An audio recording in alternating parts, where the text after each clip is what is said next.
Okay, going down the list here, 50-hour things we're doing today. Engine oil, we've replaced it. Engine oil filter, we've replaced it. Transmission fluid, we just did that.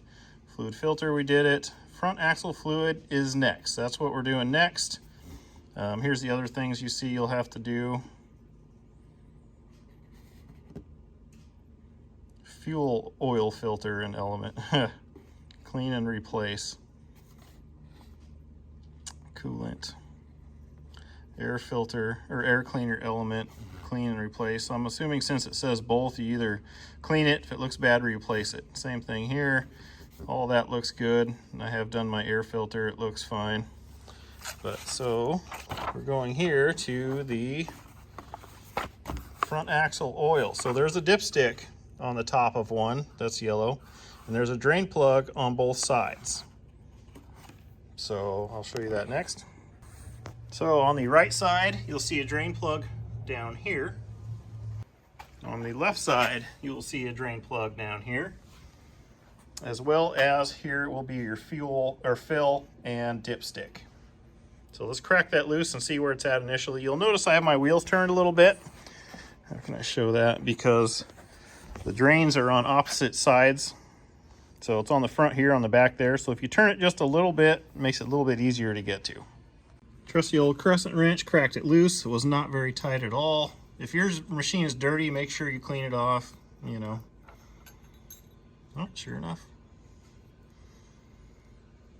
And if it'll focus, as far as I can tell, they're barely, come on thing. Sorry guys, it's not focusing worth a darn here. You can see just right on the very tip, there is just a touch. So it's truthfully out of the mark. That's how it came from the factory. So anyway, we're gonna drain what's in there and we'll fill it back up to spec. All right, 17 millimeter on a socket, that's all it takes. So let's go ahead and crack that loose. Not tight at all. So I just took my dollar store bucket, set it on edge, and seems to be like that'll work okay.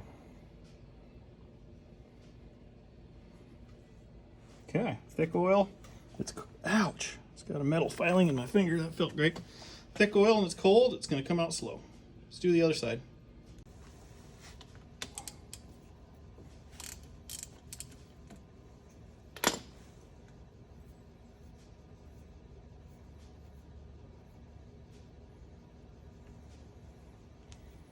Okay, there she's draining. It's cold, so it's gonna take a while, so we'll come back once they're done leaking. I just took the breather out of this side to try to make it go a little quicker. Even though this side seemed to be emptying faster, I'm not sure why, but yeah. While we're waiting on the oil to drain, I'll show you what I got here. I got 85 140 gear oil. I got this at O'Reilly's. I got 7 quarts. So I want to say it was at 6.7 was the quantity or something like that, but here's what I paid for it. $68.47 for all these. So that's what we're going to put back in it. All right, looks like she's finished draining. Just dribbling out pretty low. Got that bucket, that much in that bucket, and then this much in that bucket. So I'm going to put the bottom drain plugs in and then we're going to start filling. Something to look out for as I was walking this bucket back, I was swirling it around, one of these washer things fell off the left side. You can see it is still on the right side there. So make sure those don't fall in the bucket. You don't want to lose those. Okay, now we're going to do some filling. So get that out of the way, start grabbing some jugs. I'm going to open them up. Get these little caps off.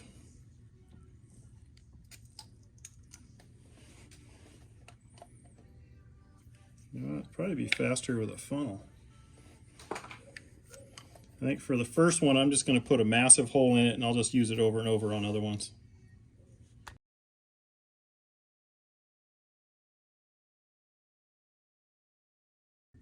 So I'm going to put about 4 or so of these in there and then I'll check the dipstick and we'll see what happens. being cold and being that it has to go down, fill this side and go all the way across and fill the other side. It goes pretty slow. I've got 4.5 of these quarts in there. I think what I'm going to do, I got my tractor in here backwards right now to do this job, is what I'm going to do is put this back on, put the plug on, breather on the other side back in, and I'm not going to put it too tight, but because I want it to leak down, but I'm just going to fire it up, back it out in the yard, turn it around and back it back in and see if that kind of gets some of the air out of the bottom maybe. I may just have to let it sit till tomorrow, but let me turn it around and we'll come back in and we'll check the fluid level.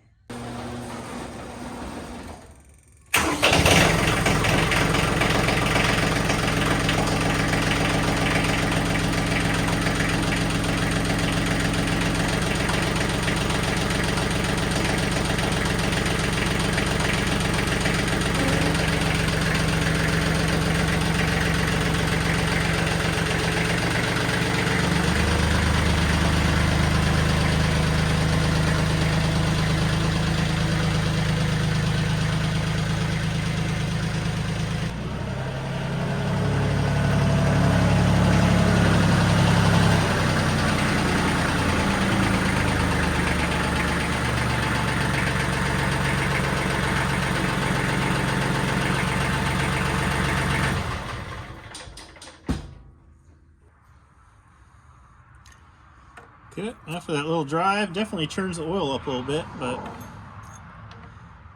touch it down. See, they're about 1/4 of the way up, so I think I'm just going to let it sit overnight, see where it settles up, or I'll check it in a couple hours, and just top it off till it's full.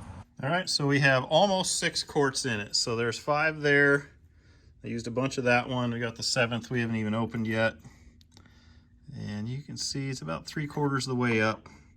You screw it in just a little bit. So it's right there. It's in the safe zone. Definitely not a problem. I'm gonna drive it around the yard a little bit today and then I'll double check it to make sure everything is kosher. So, and of course, as with everything, make sure you double check that all your ports you opened up are tight and back in place. Trying to do this left-handed is a little weird, but bam. Hope you guys found that useful. Make sure you check out my other things in the series on how to service your Branson 2515H, which should work probably for all the 15 series, if not more models. But hope you found this useful, and let me know what you think. Like, comment, subscribe, check out the links in the description for anything, and we'll catch you on the next one. Thanks for stopping by.